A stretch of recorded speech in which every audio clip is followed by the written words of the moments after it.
Magandang hapon, bayan. Narito tayo ngayon sa harap ng malaking apoy kung saan ito ay sumasabog at lalong lumalakas ang apoy. Tinitingnan pa natin kung anong uri dito ang sumasabog. Hindi naman tayo makalapit dahil mainit ang apoy at baka iitim din ako. Dahil maitim na ako, takot pa rin akong umitim. Kaya panuuri na lang natin ang sumasabog dito habang pumuputok-putok ang mga uri na sa loob dito ng nasusunog. Ngayon, medyo lalapitan natin ng kunti para malalaman natin kung ano ang sumasabog dito. Yan, nakikita na natin. Hindi pala ito delikado sapagkat ito ay puno lamang ng kawayan na nasusunog. Sa panahong ito, lalong lumalakas ang apoy.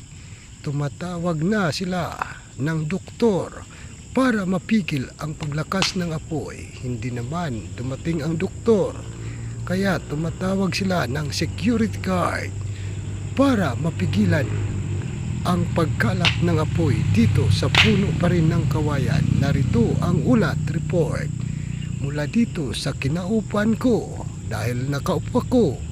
Magandang ngit-ngit na bayan. Magandang hapon, bayan. Narito tayo ngayon sa harap ng malaking apoy kung saan ito ay sumasabog at lalong lumalakas ang apoy.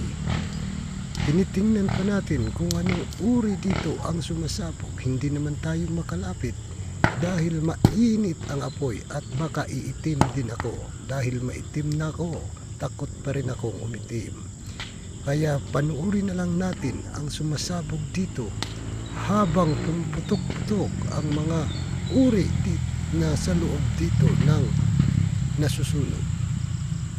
Ngayon, medyo lalapitan natin ng kunti para malalaman natin kung ano ang sumasabog dito. Yan, nakikita na natin. Hindi pala ito delikado sapagkat ito ay puno lamang ng kawayan na nasusunog. Sa panahong ito, lalong lumalakas ang apoy.